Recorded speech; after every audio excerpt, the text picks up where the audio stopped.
Bismillahirrahmanirrahim. Assalamualaikum warahmatullahi wabarakatuh.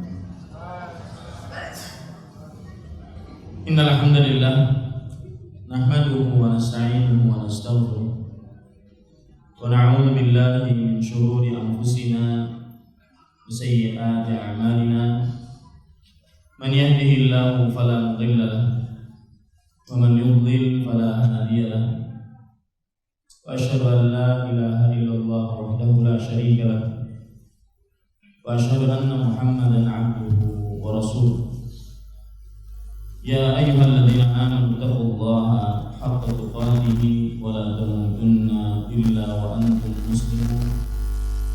يا أيها الناس اتقوا ربكم الذي خلقكم من نفس واحدة وخلق منها زوجها وبث منهما رجالا كثيرا ونساء واتقوا الله الذي تساءلون به والأرحام إن الله كان عليكم رقيبا.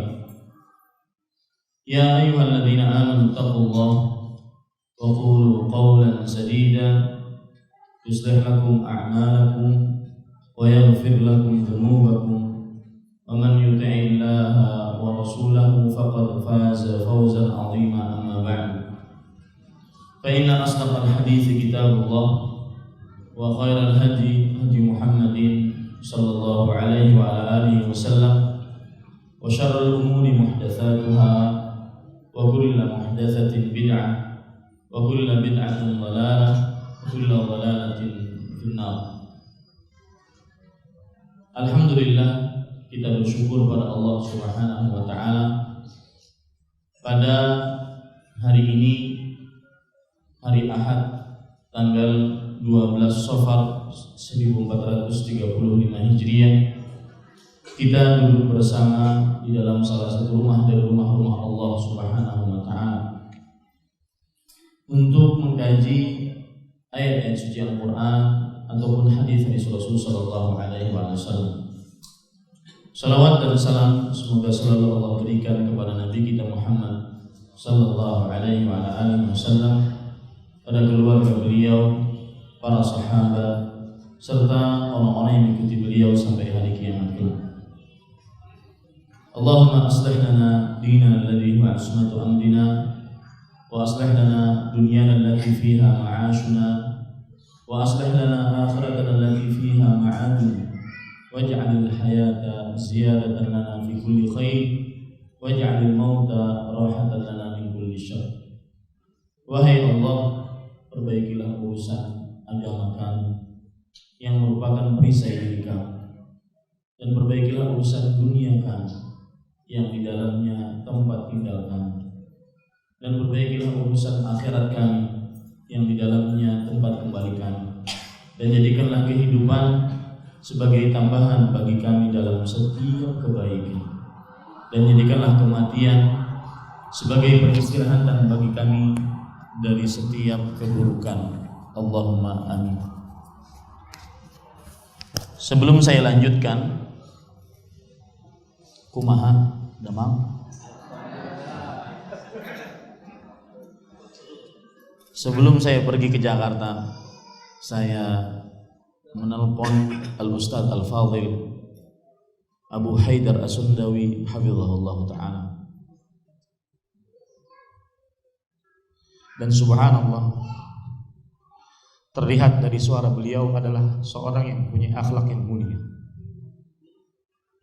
Beliau senantiasa berbicara dengan bahasa yang bagus, dengan bahasa yang sopan,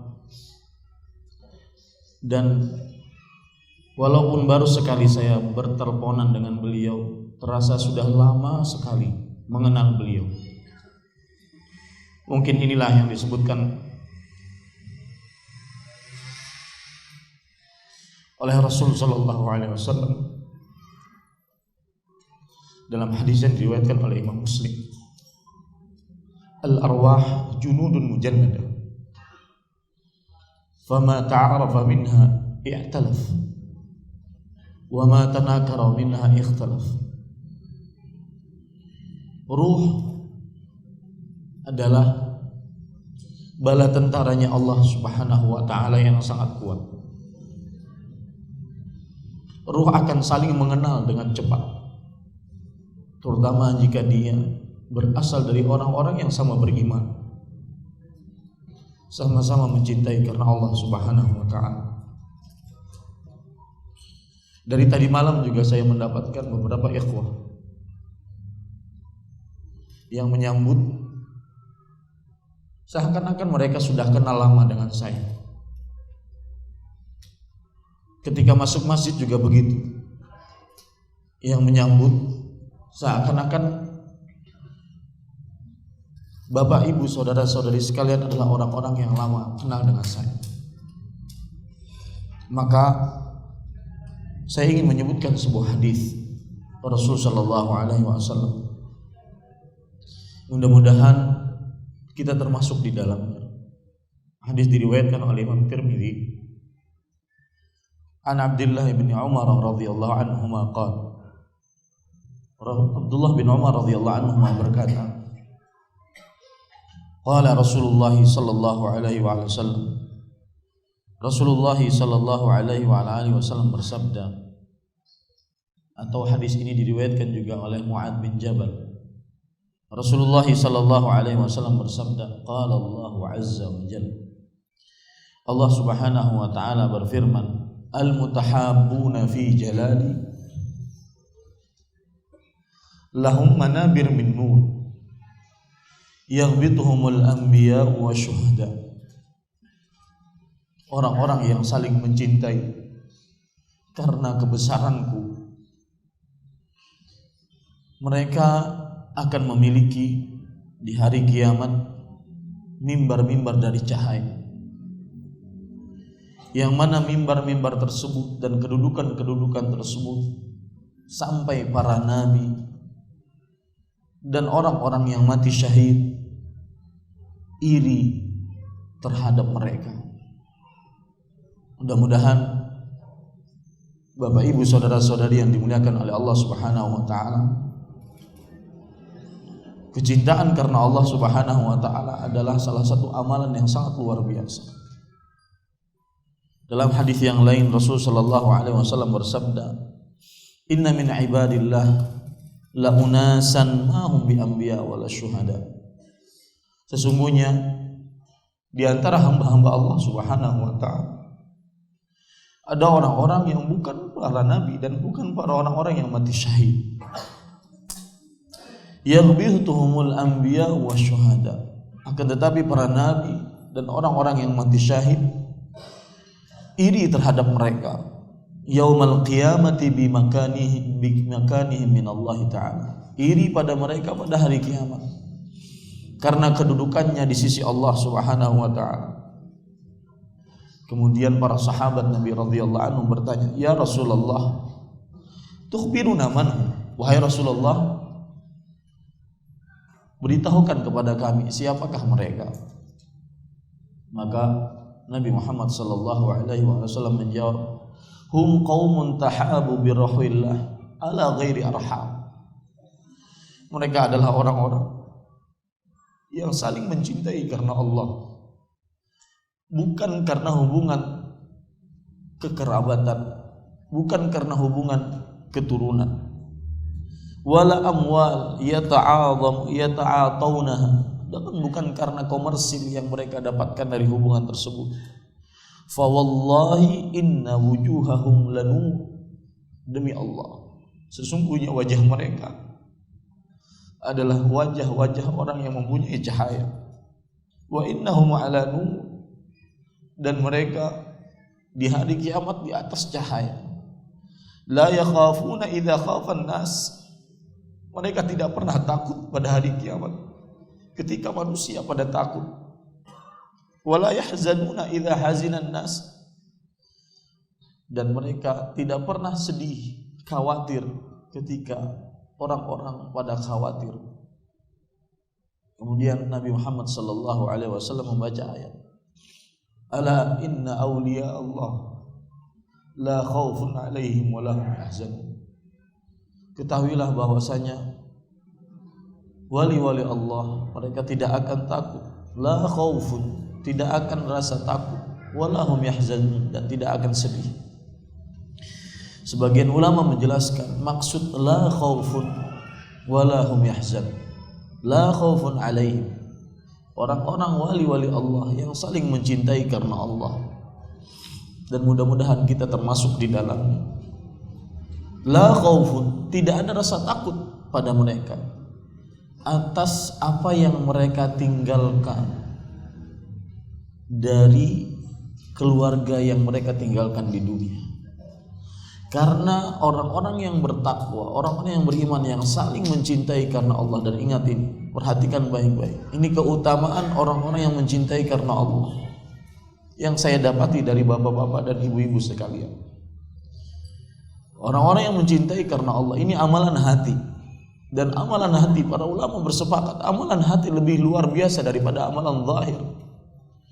Makanya Rasul SAW ketika menyebutkan al-iman bid'un wa sab'una syu'bah, iman 70 lebih bagiannya, fa afdaluha qawlu la ilaha illallah,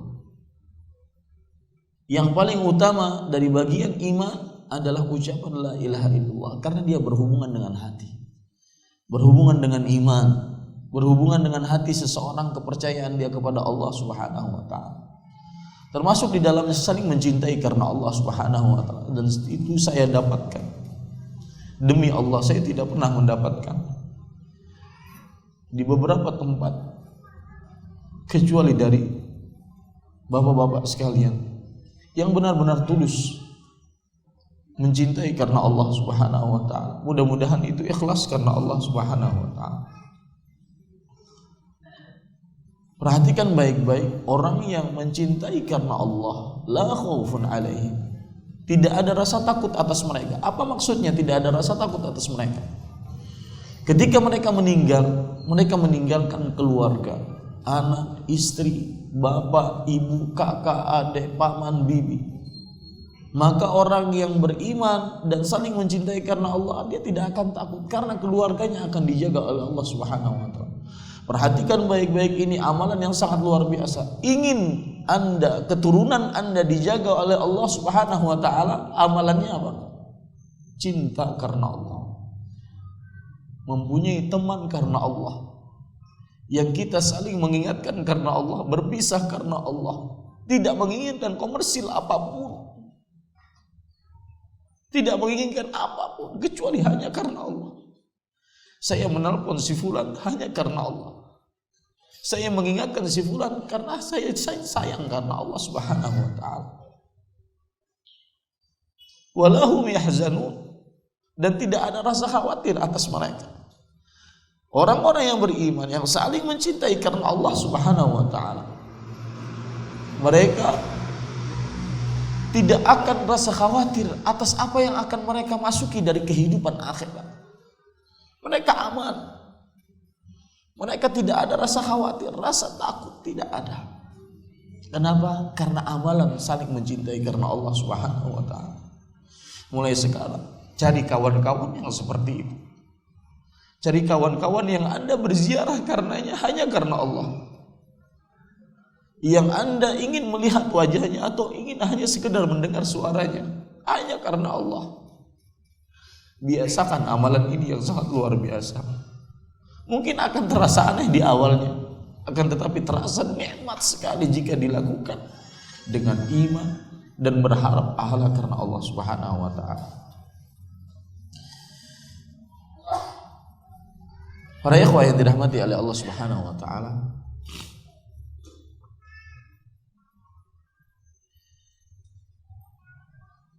yang selanjutnya saya berterima kasih kepada panitia kajian yang telah mengundang kajian di sini, terutama Al-Ustadz Al-Fadhil Abu Haidir hafizahullah ta'ala. Mudah-mudahan beliau dipanjangkan umurnya, mudah-mudahan beliau diberkahi ilmunya, dipanjangkan umurnya dalam ketaatan, diberkahi ilmunya, bermanfaat, diambil oleh kaum muslim. Allahumma amin. Para ikhwah yang dirahmati oleh Allah Subhanahu wa taala,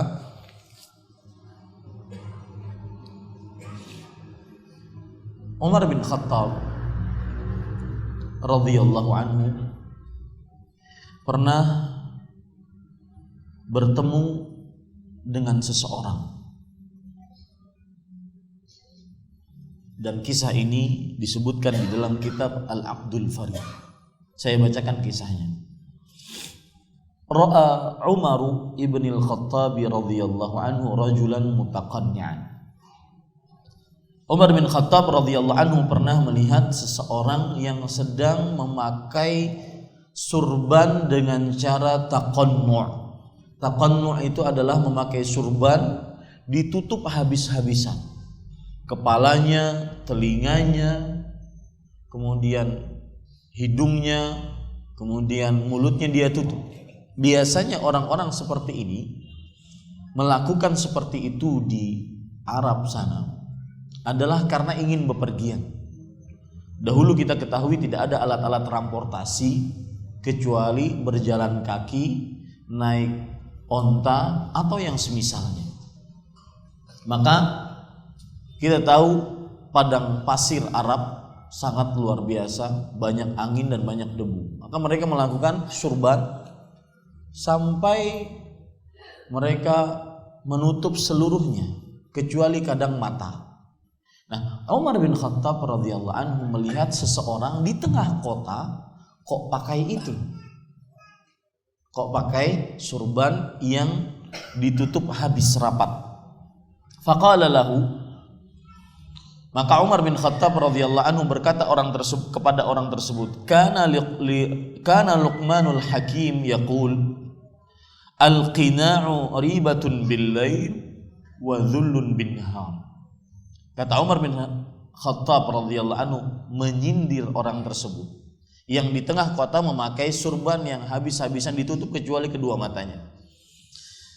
Luqman al-Hakim, seorang hamba Allah yang saleh yang disebutkan oleh Allah di dalam Al-Quran, bahkan namanya menjadi salah satu surat dalam Al-Quran, mengatakan memakai surban yang ditutup habis rapat-rapat, jika itu di tengah kota dan dilakukan pada siang hari, ini membuat kecurigaan.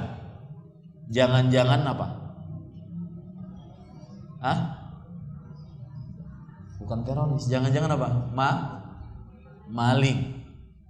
Ya, nggak ada yang pakai begitu kecuali maling siang hari. Kemudian zulun bin nahar, ribatun bil-lail wa zulun bin nahar. Orang yang memakai surban ditutup habis pada malam hari di tengah kota akan dikira maling, dan pada siang hari akan dikira sebagai orang yang takut ketahuan orang lain.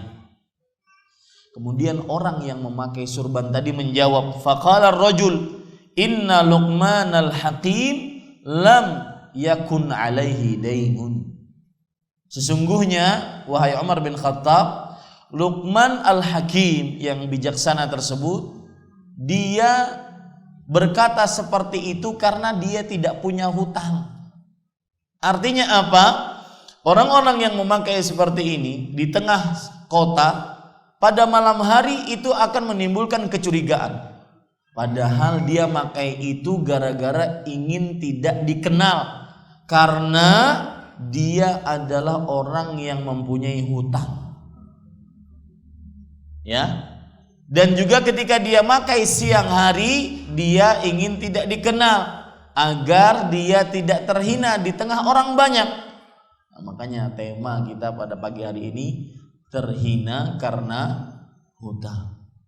Ada lagi perkataan yang menarik yang dikatakan oleh Umar bin Abdul Aziz rahimahullahu ta'ala, seorang tabi'i terkenal yang digadang-gadang sebagai khalifah Rashidah yang kelima. Disebutkan di dalam kitab Umar bin Abdul Aziz Ma'alimul Islah wa Tajdid, beliau memberi wasiat, dan pengertian wasiat adalah sesuatu yang diberikan oleh seseorang dan sesuatu tersebut sangat-sangat penting dan harus dilaksanakan sepanjang umur, itu wasiat. Umar bin Abdul Aziz rahimahullah ta'ala berkata, wa usikum alla tudayinu walau labistumul aba. Aku wasiatkan kepada kalian agar tidak suka berhutang meskipun kalian mendapati kesulitan. Nih yang suka-suka berhutang, dengar wasiat Umar bin Abdul Aziz. Fa inna ad-daina dhullun bin nahar wa hammun bil lail. Karena sesungguhnya hutang itu menghinakan di siang hari dan menyengsarakan di malam hari. Nanti saya akan jelaskan bagaimana maksud menghinakan di siang hari karena hutang, terhina karena hutang di siang hari, dan sengsara karena hutang di malam hari. Kemudian beliau mengatakan, fada'u, tinggalkan hutang, taslamu lakum aqdarukum, maka harga diri kalian dan wibawa kalian akan selamat. Wa tabqa lakumul hurmatu finnas ma baqitum, dan akan tetap kalian terhormat di tengah-tengah manusia selama kalian hidup, jika kalian tidak punya hutang. Bagaimana terhinanya Bapak, Ibu, saudara-saudari yang dimuliakan oleh Allah, orang yang punya hutang. Ini baru muqaddimah ya, belum kajian. Syekh Abdul Karim Al-Khudair hafizahullah ta'ala, seorang alim besar dan termasuk Majelis Ulama Arab Saudi dan termasuk Hay'ah Kibarul Ulama. Beliau mengatakan di dalam Syarah Bulughul Maram, perhatikan yang akan saya bacakan sekarang, perkataan beliau yang menjelaskan hinanya orang ketika berhutang di siang hari dan sengsaranya dia ketika di malam hari. Perhatikan kata beliau, wala syakka anna ad-daina kama yaqulu ahlul ilmi dhullun bin nahar wa hammun bil lail. Tidak diragukan bahwasanya sebagaimana yang dikatakan oleh para ulama bahwa hutang menghinakan di siang hari dan menyengsarakan di malam hari. Hatta qala ba'dhum, sampai sebagian dari ulama mengatakan annahu, lihat ini terhinanya hutang, annahu ma dakhala ad-dain fi qalbi rajulin illa kharaja min aqlihi biqadri ma la ya'udu ilaih. Bahwasanya orang kalau sudah punya hutang, hilang akalnya sebesar hutang yang dia miliki. Kalau sudah punya hutang, hilang akalnya sebesar hutang yang dia miliki. Makanya tidak heran kalau seandainya orang yang sudah punya hutang, apalagi sampai kelelep terlilit dengan hutang, dia akhirnya menghalalkan segala cara, hilang akalnya. Ini terhinanya orang yang berhutang. Kemudian beliau mengatakan lagi, ad-dainu dhullun bila syakkin. Hutang adalah sebuah kehinaan tanpa ada keraguan. Nah, terhinanya orang berhutang bagaimana? Perhatikan. Wad-dainu sahibun ma'rufun 'alaik. Orang yang menghutangimu adalah orang yang paling kamu kenal. Apa maksudnya, Pak? Orang yang menghutangimu adalah orang yang paling kamu kenal. Dari sekian yang hadir dari ujung kanan ke ujung kiri, pojok kanan ke pojok kiri sampai masjid terakhir, yang paling saya kenal dari bapak-bapak sekalian adalah orang yang pernah menghutangi saya. Betul nggak? Betul nggak? Kalau lagi kumpul-kumpul di balai desa ataupun di tempat-tempat perkumpulan, dia akan nanya, Bapak si Fulan hadir nggak? Kenapa? Karena yang paling dia kenal, yang paling dia ingat adalah yang menghutangi dia. Ini hina, seakan-akan dikejar. Maka nanti saya akan jelaskan kenapa Rasulullah SAW beliau meminta perlindungan sangat banyak dari hutang. Karena orang yang berhutang itu akan menjadi orang munafik. Yahsabuna kulla sayhatin alaihim. Dalam surat Al-Munafiqun Allah menyebutkan salah satu sifat orang munafik adalah apabila ada orang berteriak, orang munafik itu kaget. Karena dia salah. Dia salah dan dia berpura-pura tidak salah. Dan ini orang seperti ini capek sekali, Pak. Salah berpura-pura tidak salah itu capek sekali. Berpura-pura jadi manusia berpura-pura aja capek. Saya kalau seandainya misalkan ya berpura-pura ke hadapan Bapak tadi, saya duduk pertama kali, Bismillah. Pura-pura nih, meletakkan tangan. Astagfirullah. Tangan yang kedua, subhanallah. Ada keringat sedikit, innalillah. Pura-pura capek. Ya. Dan Anda kalau ingin mengetahui hakikat seseorang, berteman dengannya lama, Anda akan tahu. Sebagaimana yang dikatakan oleh Abu Uthman An-Nahdi, seorang tabi'i yang ingin mengetahui kehidupan Abu Hurairah radhiyallahu anhu, beliau bermalam di rumah Abu Hurairah sebanyak 7 hari 7 malam. Kalau sehari Pak, Bapak ketemu saya sehari, saya bisa berpura-pura. Di mobil tadi yang nganterin saya ucapkan la ilaha illallah. Mungkin saya bukan berzikir seperti itu biasanya, mungkin saya bernyanyi. Pura-pura, tapi capek. Orang pura-pura itu capek.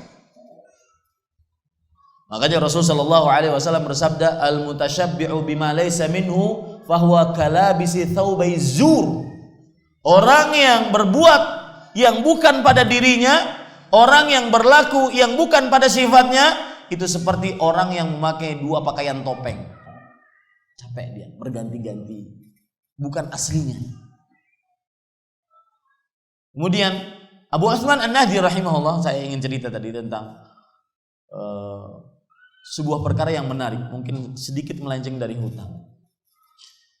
Abu Uthman An-Nahdi bermalam di rumah Abu Hurairah. Beliau mengatakan, tawayyaftu Abu Hurairah 7 layalin. Aku pernah bermalam di rumah Abu Hurairah 7 hari 7 malam. Apa yang dilakukan oleh Abu Hurairah? Dan Abu Hurairah adalah seorang perawi hadis dari sahabat yang sangat banyak meriwayatkan hadis. Secara mutlak tidak ada yang melebihi beliau periwayatan hadisnya kecuali Abu Hurairah radhiyallahu anhu.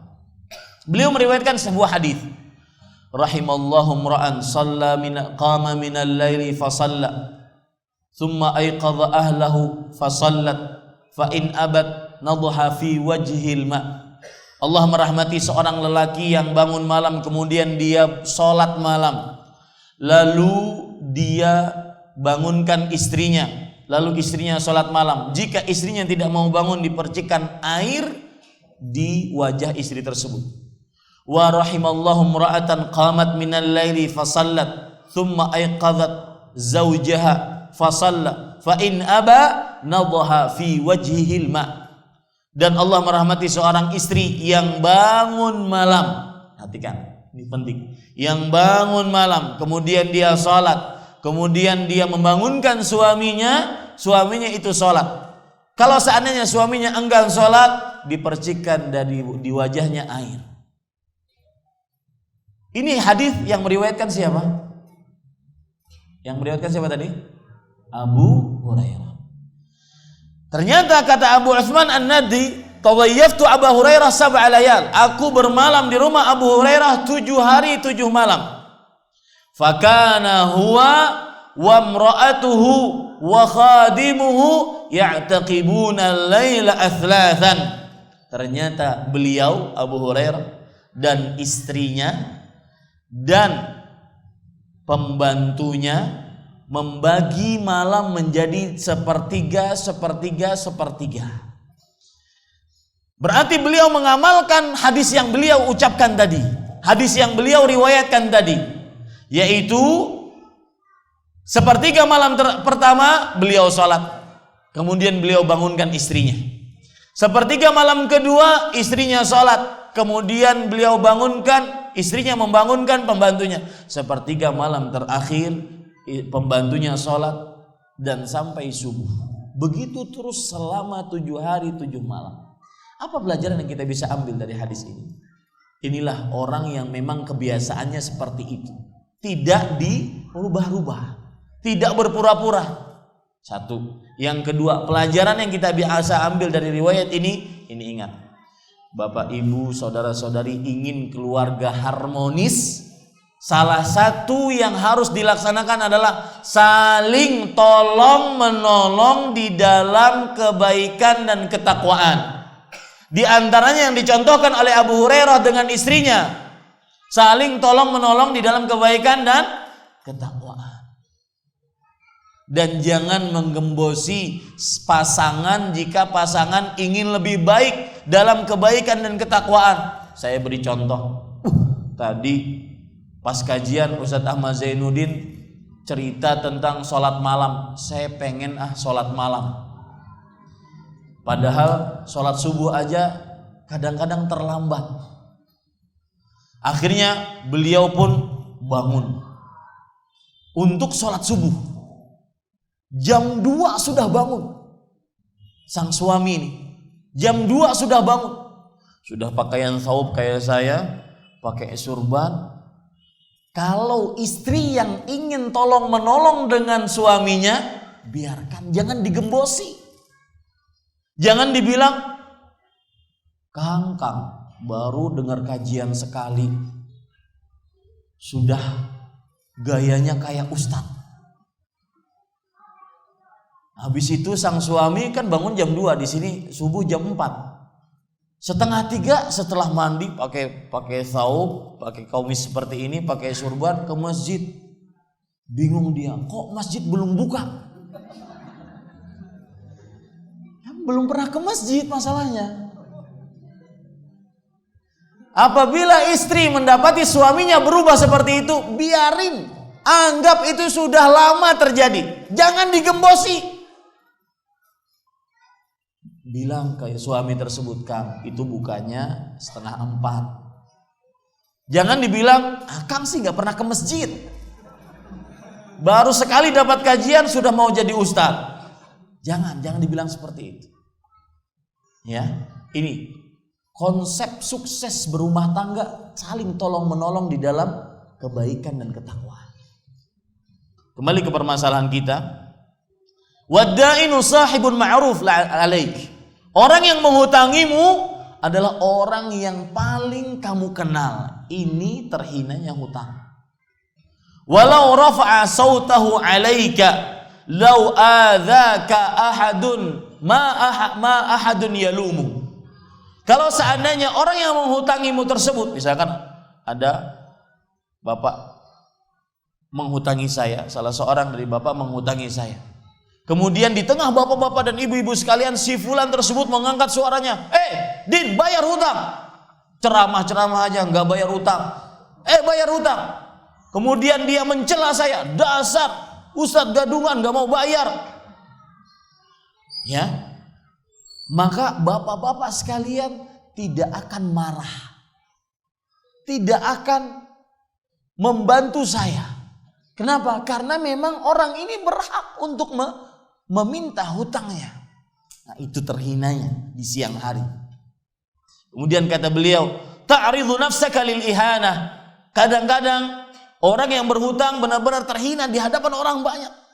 Ta'ridu nafsaka ahyanan li al-hijr. Kadang-kadang orang yang berhutang, dia tidak bisa memanage penghasilan dia. Kenapa? Karena dalam hukum Islam ada namanya hukum hijr.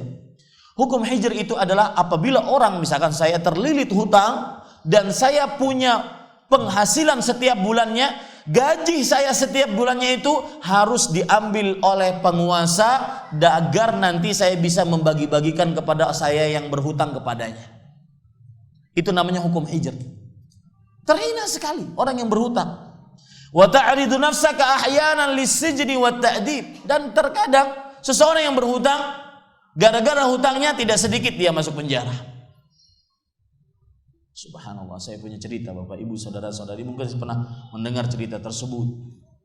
Saya diceritakan dan ceritanya hakiki. Waktu itu saya lagi dakwah di penjara di kota Dammam, Arab Saudi. Setiap hari Ahad kita punya kunjungan dakwah ke lapas, menemui bangsa kita masing-masing untuk mendakwahi mereka. Sebelum itu kita dengar ceramah dari seorang syekh di sana. Beliau menceritakan bahwasanya terkadang orang masuk penjara, jangan dianggap bahwa semua yang di penjara itu adalah orang-orang yang bersalah. Terkadang orang masuk penjara gara-gara dia ingin berbakti kepada kedua orang tuanya. Seorang anak di penjara gara-gara bapaknya berhutang dengan hutang yang begitu luar biasa. Hutangnya 600.000 real. Silahkan kali 2.500 dapat rupiah. 600.000 real. Kata sang anak, biarkan bapak saya keluar. Saya yang menggantikan bapak saya untuk masuk ke dalam penjara menebus hutang bapak saya. Kemudian ternyata bapaknya meninggal. Akhirnya yang dipenjara adalah sang anak. Dia bilang kepada pemilik piutang yang memberikan hutangnya kepada bapaknya, "Pak, saya masih belum bisa bayar, tapi saya tidak ingin ruh bapak saya tertahan." Ini akan saya bicarakan nanti, ancaman-ancaman berat orang yang berhutang. Saya tidak ingin ruh bapak saya tertahan. Dan nanti ada perkataan Imam As-Suyuti, ada perkataan Imam Al-Iraqi, apa maksudnya ruh tertahan? Saya tidak ingin ruh bapak saya tertahan. Maka penjarakanlah saya. Di penjara. Jadi anak tersebut dipenjara bukan karena sebuah kriminal. Anak tersebut dipenjara karena ingin berbakti kepada kedua orang tuanya. Subhanallah. Ada yang seperti itu, Pak. Kunci surga, Pak, di tangan bakti kepada orang tua. Maka sungguh sangat tercela orang yang durhaka kepada orang tuanya. Yang memandang dengan pandangan tajam kepada orang tuanya, menunjuk dengan tunjukkan. Karena sebagian dai berbicara tentang bakti kepada kedua orang tua, hanya mengingatkan tentang keutamaan bakti kepada orang tua. Adapun apa itu bakti, bagaimana cara berbakti, dan bagaimana sebenarnya orang yang durhaka, itu juga harus diberitahukan. Ini para ikhwan yang dirahmati oleh Allah Subhanahu wa taala. Akhirnya Syekh tadi cerita, orang tersebut akhirnya masuk ke dalam penjara. Di pengadilan sang hakim mengatakan, "Saya beri kamu waktu 2 bulan untuk mendapatkan 600.000 real." Kata sang anak tersebut, "Ya hakim, wahai hakim, saya bekerja 2 tahun cuma dapat 10.000 real. 2 bulan dapat apa saya?" Makanya akhirnya sang hakim pun mengatakan, "Bekerja sana." Kerja, keluarlah dia bekerja selama 2 bulan. Dalam bekerja tersebut tidak lepas lisannya berzikir astagfirullah, astagfirullah, tidak lepas. Selama 2 bulan dia dapatkan berapa? 20.000 real. Yang 2 tahun tanpa istighfar dapat 10.000, yang 2 bulan dengan istighfar dapat berapa? 20.000 real. Keutamaan istighfar. Tidak heran ketika Al-Hasan Al-Basri ada orang yang mengadu kepada beliau, syaka ilaihi rajulun al-faqra faqala istaghfirillah. Ada seseorang yang mengadu tentang kefakiran, kata beliau, banyak-banyak istighfar. Buktikan itu baik-baik. Istighfar menambah rezeki. Istighfar memberkahi rezeki. Kemudian setelah bekerja 2 bulan di pengadilan lagi dia bilang kepada hakim, "Nih, hasil saya 20.000 real. Ditambah dengan 30.000 yang pertama menjadi 30.000 real. 10.000 yang pertama menjadi 30.000 real." Kata hakim, "Jangan main-main. Hutang bapakmu tahu 600.000 real. Sekarang sisanya berapa berarti? 570.000 real." Kata sang anak tersebut, "Tidak mengapa, saya seumur hidup saya di sini, di penjara, asalkan ruh bapak saya diterima oleh Allah Subhanahu wa taala." Karena Rasulullah sallallahu alaihi wasallam bersabda, "Nafsul mu'min mu'allaqatun bidaini hatta yuqda'an." Jiwanya orang beriman, ruhnya orang beriman akan tertahan dengan sebab hutangnya sampai dilunasi hutangnya. Anak ini paham betul bahwasanya ruh bapaknya tidak akan diterima. Saya akan jelaskan nanti maksudnya tertahan, maksudnya tidak terima. Tidak akan diterima oleh Allah, tertahan oleh Allah Subhanahu wa taala sampai dilunasi hutang. Dan cara pelunasan adalah dengan dimasukkan anak tersebut. Tidak mengapa. Saya tidak usah mikirkan anak istri saya akan membayar hutang bapak saya agar ruh beliau diterima. Lihat, bakti sepeninggal beliau. Bapak ibu saudara-saudari yang dimuliakan oleh Allah Subhanahu wa taala, akhirnya berita tersebut tersebar. di Arab Saudi. Dan kita tahu bahwasanya banyak saudagar-saudagar kaya yang sangat luar biasa di Arab Saudi. Dan di sini kita ambil pelajaran bahwasanya orang-orang kaya itu butuh perantara. Dalam artian, jadilah Anda orang-orang yang menjadi perantara orang kaya. Anda tidak kaya, tapi Anda punya kolega-kolega orang kaya yang bisa menyampaikan hajat kepentingan orang-orang miskin kepada orang kaya. Karena orang kaya matanya terbatas, tangannya terbatas, kakinya terbatas, pengetahuannya terbatas. Kadang mereka tidak tercela jika mereka tidak membantu si fulan, karena mereka tidak tahu. Maka yang tahu harus memberitahukan kepada orang yang kaya tadi. Dan ini adalah masuk ke dalam hadis Rasul sallallahu alaihi wasallam, "Man dalla ala khairin falahu mithlu ajri fa'ilih." Barang siapa yang menunjukkan kebaikan, maka baginya pahala dari pelaku kebaikan tersebut.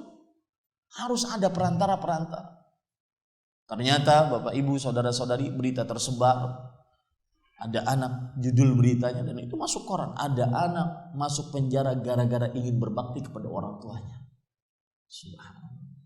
Sebagian orang yang diluaskan rezekinya tergugah, mengatakan, berapa sisa hutangnya? Saya bayar semua. Di pengadilan terakhir anak tersebut mengatakan, sudahlah hakim, saya masuk penjara selamanya, seumur hidup saya, asalkan ruh bapak saya diterima. Tidak mengapa, asalkan bapak saya selamat. Dan tentu dia yakin bahwasanya kalau seandainya bapaknya selamat, itu bakti kepada orang tua itu adalah amalan yang sangat luar biasa. Maka kemudian kata hakim, engkau bebas. Engkau bebas. Kata sang anak sambil terbata-bata, apa sebabnya bebas? Saya tidak ingin ruh bapak saya tertahan, wahai hakim. Engkau bebas, dikeluarkan cek sekitar 570.000 real oleh seorang saudagar kaya. Dan ini pembuktian. Pembuktian Allah Subhanahu wa taala berfirman, "Wa man yattaqillah yaj'al lahu makhrajan wa yarzuqhu min haitsu la yahtasib."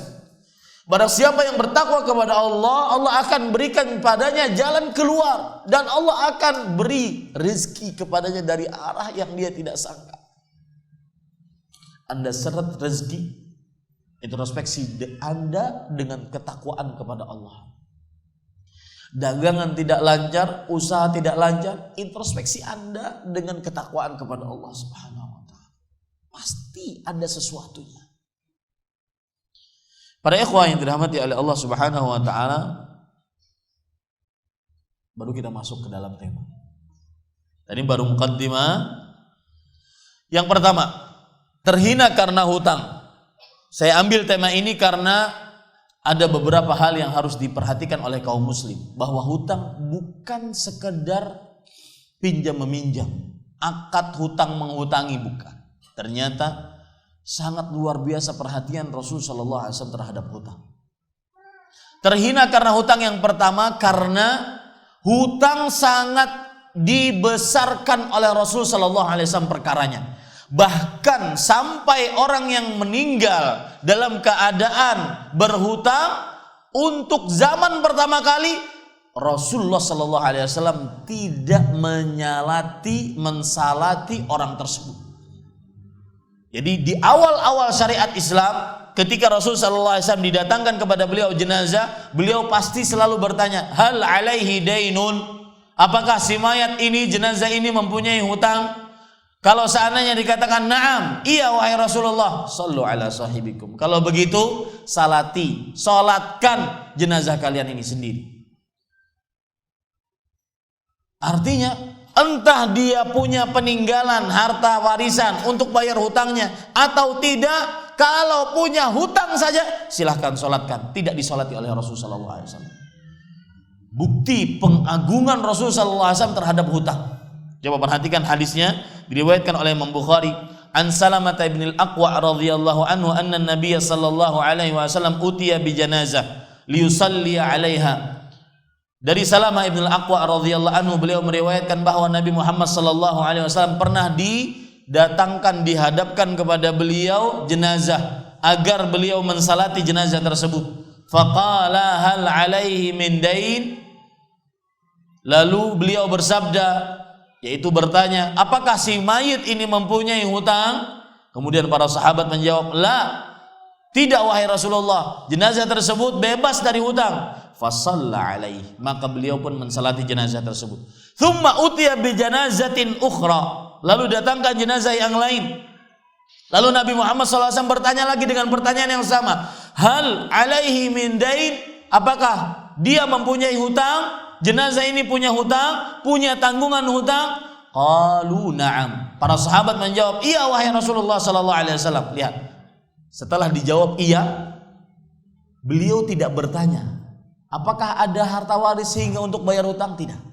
Kata Rasulullah SAW setelah mendapatkan iya wahai Rasulullah, sallu ala sahibikum, silahkan salati jenazah kalian sendiri.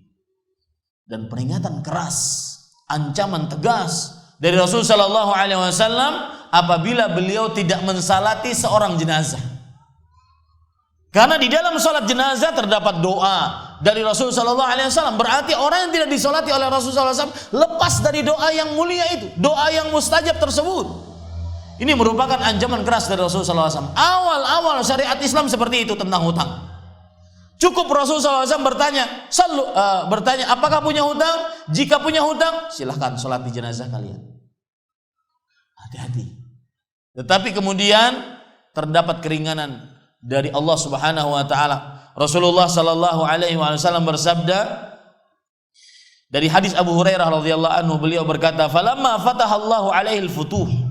Ketika kaum muslim sudah banyak menang, sudah banyak kekayaan, maka Rasul sallallahu alaihi wasallam bersabda, "Ana aula bil mu'minina min anfusihim." Aku orang yang paling berhak untuk menolong kaum beriman dibandingkan diri mereka sendiri. Faman tufiya minal mu'minin fataraka dainan fa alayya qada'u. Maka barang siapa yang meninggal dari kaum mukmin dan dia mempunyai tanggungan hutang, maka aku yang akan membayarnya. Aku yang akan melunasinya. Wa man taraka malan faliwarathatihi. Dan barang siapa yang meninggalkan harta warisan, maka untuk ahli warisnya. Bapak, Ibu, saudara-saudari yang dimuliakan oleh Allah Subhanahu wa taala, kalau begitu orang yang berhutang harus benar-benar memikirkan hutangnya. Jangan sampai ketika dia meninggal dia masih punya hutang. Kalau seandainya tidak ada hadis yang kedua, maka sangat berat. Pemimpin tidak boleh mensolati jenazah sebagai bentuk peringatan keras terhadap orang yang berhutang. Lalu kenapa ada hadis yang kedua? Yaitu hadis dari Abu Hurairah radhiyallahu anhu yang menjelaskan bahwasanya yang meninggal dan mempunyai hutang, maka dia akan dibayarkan, dilunasi oleh Rasul sallallahu alaihi wasallam. Para ulama mengatakan bahwasanya hadis yang kedua, yaitu hadis dari Abu Hurairah, yang mana Rasul sallallahu alaihi wasallam akan melunasi dari kaum muslim yang belum bisa bayar hutang, adalah sebagai penghapus hadis yang pertama. Coba perhatikan perkataan Ibnu Battal rahimahullahu taala di dalam kitab Al-Faidul Qadir, disebutkan hadza nasikhun li tarqis salati ala man mata wa alaihi dainun.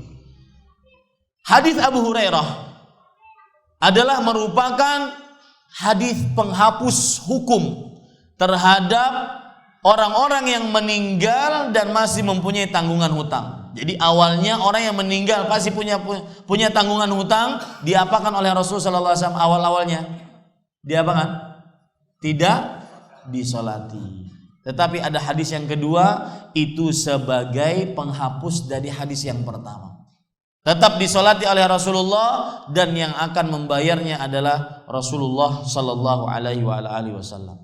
Ini yang pertama. Rasulullah SAW sangat mengagungkan perkara hutang. Yang kedua, pengagungan Rasulullah SAW terhadap hutang dari sisi beliau senantiasa sering meminta perlindungan kepada Allah dari terlilitnya diri beliau terhadap hutang. Ini yang kedua. Rasulullah SAW sangat mengagungkan perkara hutang, yaitu karena beliau meminta, bahkan sering meminta perlindungan kepada Allah agar tidak terlilit hutang. Apa dalilnya? Perhatikan. Dan hadis ini yang saya katakan tadi, kenapa Rasulullah SAW sangat sering meminta perlindungan. Lihat, hadis riwayat Bukhari an Urwah rahimahullahu taala anna Aisyah radhiyallahu anha akhbarathu. Urwah meriwayatkan bahwasanya Aisyah radhiyallahu anha mengabarkan kepada beliau anna Rasulullah sallallahu alaihi wasallam kana yad'u fi salati wa yaqul Allahumma inni a'udzubika minal ma'thami wal maghrab. Rasulullah sallallahu alaihi wasallam kana yad'u. Dalam bahasa Arab, mungkin dari sini ikhwah banyak yang belajar bahasa Arab. Apabila ada kana fi'lun madhin naqis, kemudian dilanjutkan dengan fi'il mudhari' yad'u, para ulama nahwu mengatakan yadullu ala tikrar wal kathrah, menunjukkan kepada pengulangan dan banyaknya. Artinya apa? Rasulullah SAW sering dan selalu mengulang-ulang doa di setiap solat. Beliau mengucapkan Allahumma inni a'udzubika minal ma'tham wal maghrab. Allahumma inni a'udzubika minal ma'tham wal maghrab. Sering beliau baca doa itu. Allahumma inni a'udzubika minal ma'tham wal maghrab. Sudah 3 kali. Siapa yang hafal? Saya bawa minyak wangi dari Arab Saudi. Ayo.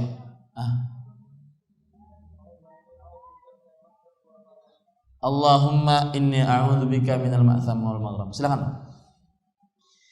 Ya, yang artinya wahai Allah, sesungguhnya aku berlindung kepadamu dari banyak dosa dan banyak hutang. Aisyah radhiyallahu anha ketika meriwayatkan ini, beliau bertanya, dan juga ada sahabat yang bertanya. Faqala lahu qailun ma aktsara ma tasta'idzu bihi ya Rasulullah minal maghrab. Ada orang yang bertanya kepada Rasulullah, wahai Rasulullah, alangkah banyaknya engkau meminta perlindungan dari banyaknya hutang, meminta perlindungan agar tidak terlilit hutang. Kenapa? Nabi Muhammad SAW menjawab, lihat, perhatikan orang yang banyak hutang. Dan mungkin bisa terasa kepada orang yang hadir sekarang banyak hutang. Benar enggak? Kata Rasulullah SAW, inna rajula idza gharima, sesungguhnya seseorang jika dia banyak hutang, haddatsa fakadzaba, dia apabila berkata dusta. Betul? Ya. Apa? Ditelepon oleh yang memberikan hutang, Pak di rumah? Oh enggak, saya lagi di luar Pak. Padahal di rumah. Ya. Kalau seandainya dia bilang, dan subhanallah, perhatikan baik-baik, buruknya hutang juga dilihat dari orang yang punya hutang. Dan ini kayaknya pengalaman pribadi saya sih. Orang yang punya hutang, apabila dia sudah punya uang, itu malas bayar. Betul? Betul enggak? Paling kenceng jawabannya. Ya. Itu malas bayar. Misalkan utang kecil-kecilan aja, 500 rupiah, 1000 rupiah, ada uang. Atau, dan salah satu bentuknya yang dia meremehkan adalah dia malas bayar, bahkan lupa. Ini salah satu bentuknya. Makanya ada hadis Rasulullah SAW, matlul ghani zulmun. Artinya apa? Menunda-nunda hutang dari orang yang semampu bayar hutang, ini adalah sebuah kezaliman. Berarti memang ada orang yang berhutang yang nunda-nunda, dan itu sifat dari orang yang berhutang. Makanya jauhi dari awal, ambil tindakan preventif dari awal. Jangan berhutang. Saya jujur saja, masalah hutang ini saya anggap terjadi kepada saya waktu itu di Arab Saudi. Bawa uang secukupnya. Kemudian saya pergi ke Bakolah. Bakolah itu toko, warung, supermarket lah gitu, yang dimiliki oleh orang Arab Saudi. Teman saya dekat, orangnya sudah tua, agak 50-an, 60-an begitu. Kemudian ada telepon dari istri, beli sesuatu yang melebihi apa yang saya bawa. Karena agak jauh rumahnya, maka saya tidak ingin kembali ke rumah. Kemudian saya mengatakan kepada si pemilik toko, ya Syekh itu adalah panggilan kita kepada orang tua di sana. Saya ambil ini sekarang, nanti sore saya akan bayar. Kata dia, khudh ma badalak. Orang Arab kalau sudah senang kepada seseorang, ambil sesukamu. Anggap ini tokomu. Wah, saya bilang. Tapi kata beliau, lakinni usika biwahidah. Tapi aku wasiatkan kepada engkau satu saja. Jujur saya sering sharing kepada beliau beberapa perkara karena beliau orang yang juga pengajar. Akhirnya kita beberapa hal sering saling memberi. Kata beliau, saya wasiatkan kepadamu satu. La tastadin. Jangan pernah engkau berhutang meskipun dirimu sulit. Kemudian beliau menyebutkan tadi perkataan Umar bin Abdul Aziz, li'anna ad-daina dhullun bin nahar wa hamun bil lail. Karena hutang itu menghinakan di siang hari dan menyengsarakan di malam hari. Tadi belum saya sebutkan kan apa maksudnya menyengsarakan di malam hari. Nanti saya akan jelaskan. Perkataan itu mengiang-ngiang. Saya ngambil kebutuhan, tapi mengiang-ngiang sampai rumah langsung ambil duit, bayar langsung. Apa maksudnya? Saya cari di Maktabah Syamilah, di antaranya di beberapa buku ulama. Ternyata itu perkataan ulama-ulama terdahulu, di antaranya Umar bin Abdul Aziz. Ad-dainu dhullun bin nahar wa hammun bil lail. Menghinakan di siang hari dan menyengsarakan di malam hari. Nah, para ikhwan yang dirahmati oleh Allah Subhanahu wa taala, kemudian kembali ke permasalahan tadi. Rasul sallallahu alaihi wasallam sangat banyak berdoa meminta perlindungan kepada Allah dari banyak dosa dan terlilit hutang. Kenapa kata Rasul sallallahu alaihi wasallam beliau meminta perlindungan begitu banyak? Nabi Muhammad sallallahu alaihi wasallam bersabda, "Innar rajula idza gharima", sesungguhnya seseorang jika dia banyak hutang, haddatsa fakadzaba. Dia akan berdusta, dia berbicara, dia dusta. Itu kehinaan. Itu kehinaan. Catat baik-baik. Salah satu kehinaan orang bermaksiat adalah dia akan diberikan maksiat lagi oleh Allah Subhanahu wa taala setelahnya. Ya. Ini saya ambilkan faedah dari firman Allah Subhanahu wa taala dalam surat Al-Baqarah, fi qulubihim maradun fazadahumullahu maradan. Di dalam hati orang-orang munafik ada penyakit, maka Allah tambahkan penyakit pada hati-hati mereka. Al-Imam Al-Mufassir Abdurrahman bin Nasir As-Sa'di rahimahullah mengambil pelajaran dari ayat ini, fa'uqubatul ma'asi al-ma'siyatu ba'daha. Siksa maksiat-maksiat yang dikerjakan adalah tidak diberikan kesempatan untuk keluar dari maksiat, bahkan diberikan maksiat-maksiat lagi yang lainnya. Hati-hati. Orang munafik ketika dia lisannya beriman tapi hatinya kafir, ditambahkan oleh Allah Subhanahu wa taala kemunafikannya dan dosanya. Hati-hati, makanya jangan pernah kita berbuat maksiat sekali, karena itu akan menjadikan kita tidak pernah diberikan kesempatan untuk bisa keluar dari maksiat-maksiat yang lainnya. Nah, ini sama dengan orang yang berhutang. Sudah dia kelelap dengan hutangnya, idza haddatsa fakadzab. Kalau seandainya dia berkata-kata, dia dusta. Ditambah dengan maksiat yang lain. Wa idza wa'ada fa akhlaf. Apabila dia berjanji, dia ingkar janji. Pak, nanti saya bayar tanggal 1 bulan Maret, awal bulan, Pak. Padahal yang ini terhinanya ya, padahal yang mau menagih, yang punya piutang itu enggak nagih-nagih, biasa aja. Tapi setiap kali ada telepon, bilang ke anak istrinya, bilang bapak nggak ada. Ini terhinanya, ya. Sudah berdusta, dia ingkar janji, kemudian ngajarin anak dan istrinya untuk dusta, maksiat di atas maksiat terus seperti itu. Hati-hati, ya. Jangan pernah kita mencoba-coba maksiat. Saya pernah mengatakan untuk kajian di Jakarta, kenapa orang tidak boleh mengatakan, nyoba ninggalin sholat sebentar, sekali aja, nyoba ini kan yang di rumah sudah bosen, nyoba yang lain, nyoba zina sekali aja, nanti kan bisa bertobat. Kenapa nggak boleh seperti itu? Kenapa kita nggak boleh mencoba-coba maksiat? Jawabannya pertama, karena kita tidak mengetahui umur kita sampai kapan. Jangan-jangan ketika maksiat pas meninggal. Ketika mencuri Pas lagi nyuri, lagi nodong, dicabut nyawanya. Mampu nggak Allah cabut ketika orang lagi nodong? Mampu nggak dicabut nyawanya oleh Allah Subhanahu Wa Taala? Bukan yang ditodong yang mati, yang menodong yang mati. Mampu nggak? Mampu. Ketika lagi berzina, ya, mati. Mampu nggak Allah mewafatkan orang tersebut? Ini sebab yang pertama. Kenapa kita tidak boleh coba-coba maksiat?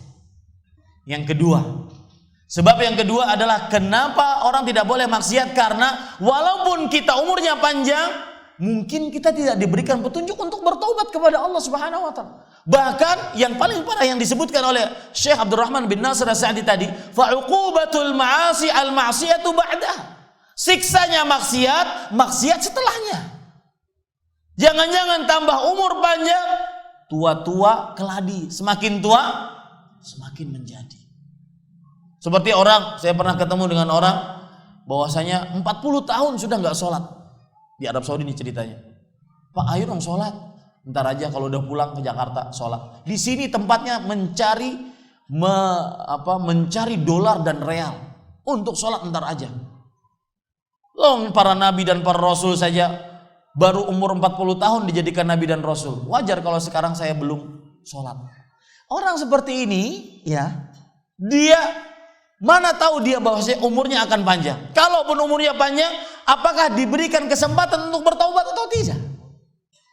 Yang ketiga sebabnya tidak boleh mencoba-coba maksiat, yaitu kalau seandainya umurnya panjang, diberikan petunjuk untuk bertaubat, belum tahu dia taubatnya diterima atau tidak. Sebagaimana Fir'aun, sebagaimana Qarun.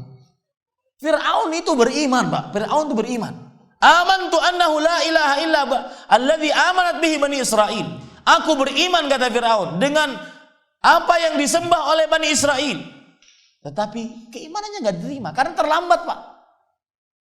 Makanya tidak boleh coba-coba maksiat. Mungkin kita tidak diterima keimanan kita. Mungkin tidak diterima taubat kita. Kata Allah Subhanahu wa taala membantah imannya Fir'aun. Al-ana wa qad asaita qablu wa kunta minal mufsidin. Sekarang kalian ente mau beriman Fir'aun, dulu maksiat dan termasuk orang yang merusak di bumi, nggak diterima. Ini para ikhwan yang dirahmati oleh Allah Subhanahu wa taala. Kemudian hadis Rasul sallallahu alaihi wasallam juga yang menunjukkan bahwasanya Rasul sallallahu alaihi wasallam mengagungkan hutang karena beliau minta perlindungan, yaitu dalam hadis riwayat Imam An-Nasa'i dari Abdullah bin Amr bin As radhiyallahu anhuma, Rasulullah sallallahu alaihi wasallam kana yadu, masih yang tadi, apabila ada fi'il kana kemudian setelah itu diakhiri dengan atau di setelahnya ada fi'il mudhari', kata kerja present, menunjukkan kepada dua apa? Banyak dan pengulangan.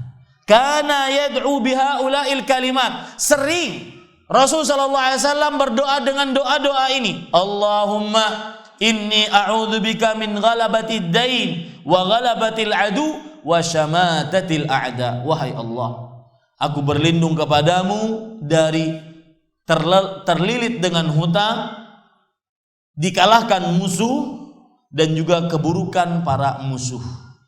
Nah, Bapak, Ibu, saudara-saudari yang dimuliakan oleh Allah Subhanahu wa taala, kalau ada orang bertanya kepada kita, sesudah kita mengetahui bagaimana Rasulullah SAW mengagungkan perkara hutang, ada orang bertanya kepada kita, bukankah Allah berfirman di dalam surat Al-Baqarah ayat 282 yang berbunyi, ya ayyuhalladzina amanu idza tadayantum bidainin ila ajalin musamman faktubuh wal yaktub bainakum katibun bil adl. Wahai orang-orang yang beriman, jika kalian berhutang, lihat ayatnya, orang ini bertanya dengan ayat ini, jika kalian berhutang kepada batas tempo yang telah ditentukan, maka tulislah, dan hendaklah yang menulis di antara kalian adalah seorang penulis yang adil. Kata dia, bukankah ayat ini menunjukkan bolehnya hutang? Lalu kenapa Rasulullah SAW minta perlindungan? Ya, paham maksud saya, Pak?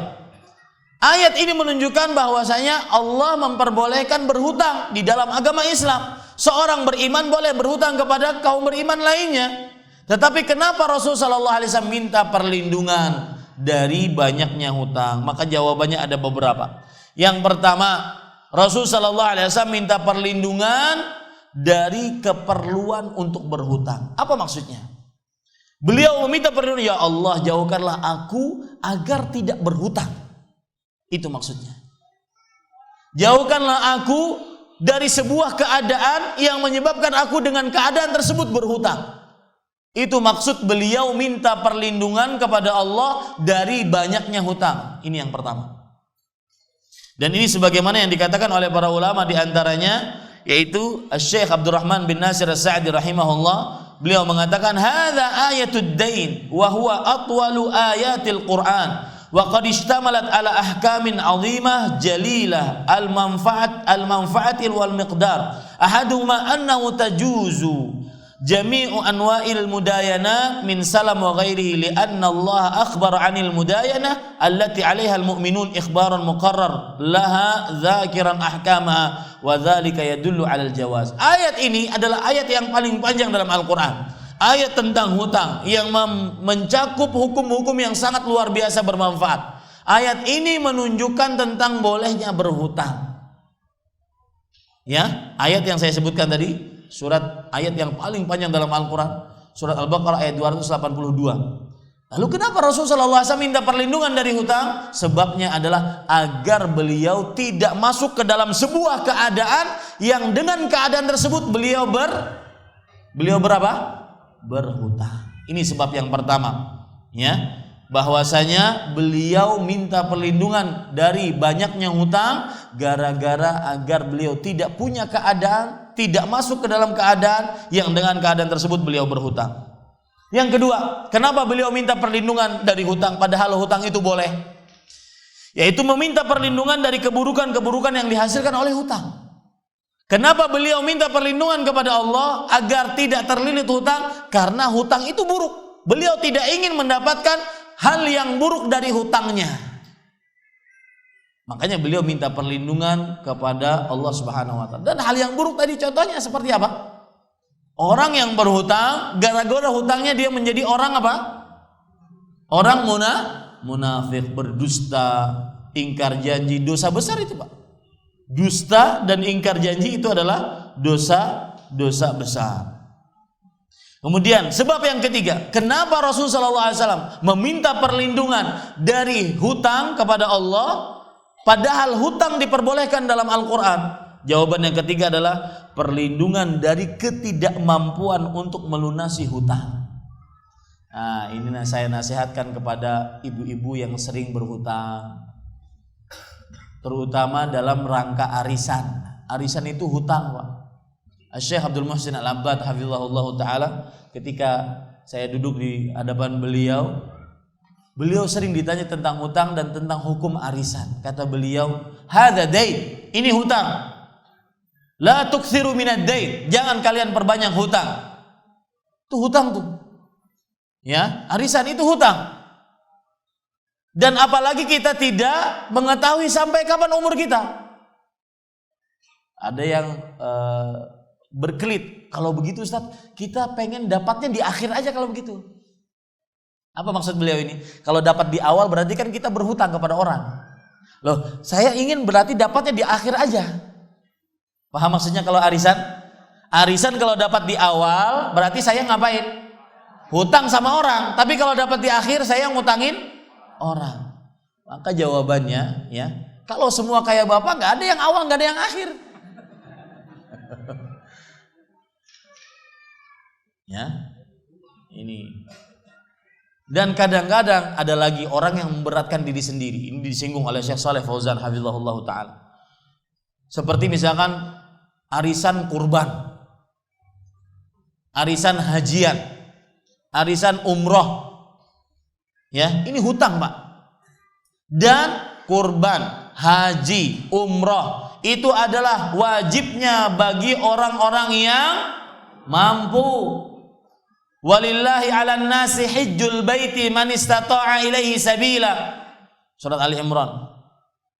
Dan Allah Subhanahu wa taala mempunyai manusia mempunyai kewajiban kepada Allah Subhanahu wa taala untuk pergi ke Baitullah bagi siapa yang mampu. untuk berkurban. Rasul sallallahu alaihi wasallam bersabda, "Man wajada sa'atan falam yudahi fala yaqrabanna musallana." Barang siapa yang mempunyai keluasan rizki, yang luas aja. Yang tidak luas tidak akan ditanya karena tidak ada kewajiban. Apa maksud tidak ada kewajiban? Si fulan umurnya 60 tahun hidup di dunia karena miskin, nggak pernah naik haji, tidak pernah berumroh, tidak pernah berkorban, meninggal, tidak akan ditanya kenapa kamu nggak haji. Itu namanya tidak kewajiban, tidak akan ditanya. Jangan memberatkan diri sendiri untuk sesuatu yang tidak diwajibkan oleh Allah Subhanahu wa taala. Ya, ini Bapak Ibu, saudara-saudari.